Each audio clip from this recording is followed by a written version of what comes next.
so much work. A lot of people, they're used to just seeing the outcome of work. They never see the side of the work you go through to produce the outcome. We would move the table because it was a small house the size of a two-car garage, and we would pull all our stuff out and we'd be rehearsing. The doorbell would ring and there'd be a neighbor across the street. But can they come out to play? And I said, no, not today. We have a show that we're practicing. Just the living room. We would move out all the furniture, and I remember, and we would dance and perform. And we loved it. You could see the smile on my face that I loved it. And my father was standing right in front of us, watching us, making sure we did everything just right. He started working with them every single day, and he never let go, he never stopped. And he kept pushing them to improve and to get better and to get better. And yes, they did. He's always taught us to be courageous and to be confident and to believe in our ideals. And no matter what, no star is too far to reach. And you never give up. We played a lot of parties. We're actually performing the music that they're dancing to. That's the guitars. You look in the back, you see me spinning around right there. And my mother made all of our costumes. We did parties, we opened shopping centers, we did any kind of thing, you know. But we traveled constantly every night. I wanted to play sometimes, and I couldn't, you know. Why couldn't? I had to go to the studio. Show me what you can do. Shake it, baby. Come on now. Shake it, baby. Michael was very professional at that age. I remember Michael was very curious about the recording process and the studio, what was going on, very observant. Yeah, after the session was over, he'd come to me and Freddie for like, well, how did you all do this, you know, what do you mean chords, you know, a simple chord, you know. And then we'd say, if you want to get in the songwriting, all you have to do is just master 3 or 4 chords. 3 or 4 chords, you know, and you could run with that, you know. You can write millions of songs just from that. We know what we can, I mean, we know what we're capable of doing, and we just, you know, did our best. In late 1982, Quincy gathered his A-team at Westlake Studios in Los Angeles. It was here they set about recording what was to become the biggest-selling album of all time. We made Thriller in 8 weeks. Michael didn't flinch, you know. He was so tired some nights, he was ready to fall on the floor. We'd stay up 5 days, 5 nights. This is me experimenting with socks for Thriller.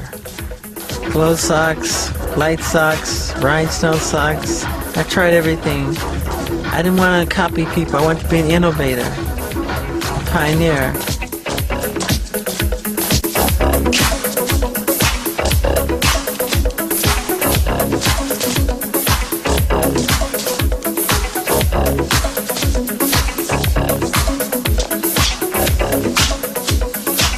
I don't care if the whole world is against you or tease you or say you're not going to make it. Believe in yourself, no matter what. I was at some of the recording sessions for Thriller, and I remember Michael put posters up all over the place that, you know, was going to sell 100 million records. But Quincy disagreed with him, and he pitched a little bit of a fit. If Quincy doesn't believe in this record the way I do, then let's cancel the whole thing. Fine, we're just not going to put it out. Thriller is canceled. But Michael said to me he wasn't really going to cancel the release of that record. It was motivating people. The only way he felt he could achieve that was to pull the project from them, get them all upset and worried, and then give it back to them and make them prove to him that they all had the same vision that he had. Study the greats and become greater. Every time I do an album, I write almost nearly 100 or over 100 songs. So we have to cipher them down. And Smooth Criminal almost did not make it on the album.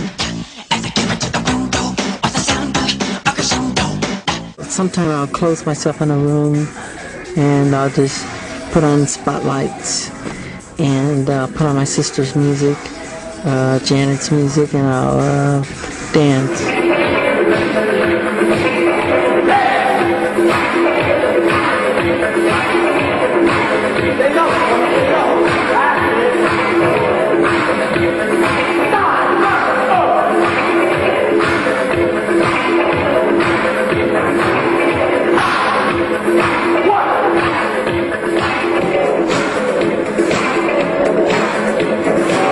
getting the fact that we're going to go bum, bum, bum, bum. We're going to hold that a while. We had 2 days to choreograph. Yeah, I love that pressure. It's going to be more intense. We didn't have no idea that this guy would be so big in the world, but at the time we were just kids playing. You know how kids do.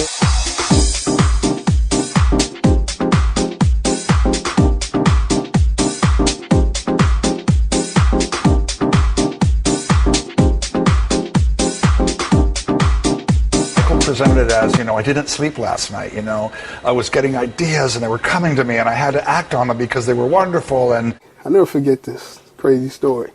Michael calls me and he says, why can't we create new sounds? I said, what do you mean? He was like, someone created a drum, right? Someone created a piano. Why can't we create the next instrument? And they say, why, tell us that instrument, they know why.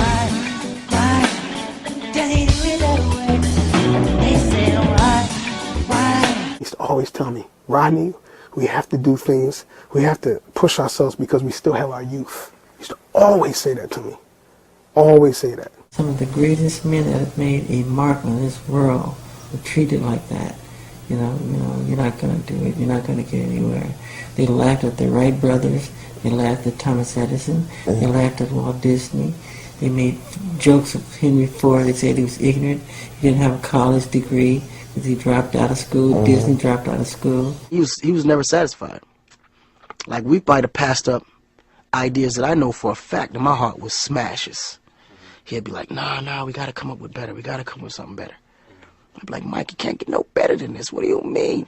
No, trust me. If we can create this, we can create better. Michael would rehearse. If you were off, he heard you. He'd walk around and walk over to the individual that messed up that he did not see, but he heard the mess up and heard exactly where in the room they were and knew exactly which move did not go in its right place and fixed it. That's a different type of genius. It's 3 o'clock. What's the dance floor open on? Watching, put the flashlight on. Oh, that's just the boss practicing. 3 a.m. Right back to our trail. Sure. 3, 4 a.m. Wee hours of the night.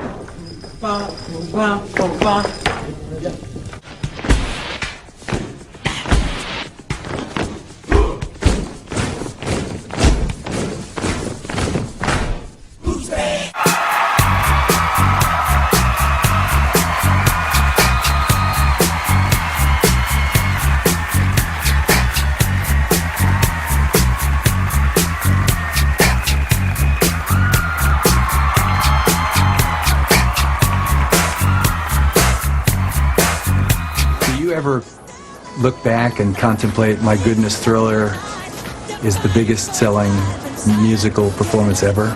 Do you ever get your arms around that? I think about it sometimes, but I try not to think about it too hard because I don't want my subconscious mind to think, look, I've done it all, you're done now. And no, there's so much. That's why I don't put awards or trophies in my house. You won't find a gold record anywhere in my house because it makes you feel you've accomplished. Look what I've done. But I always want to feel, no, I haven't done it yet.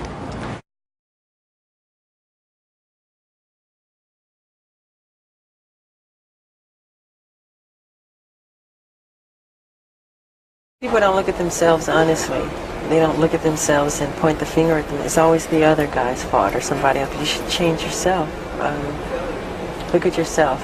Make better of yourself,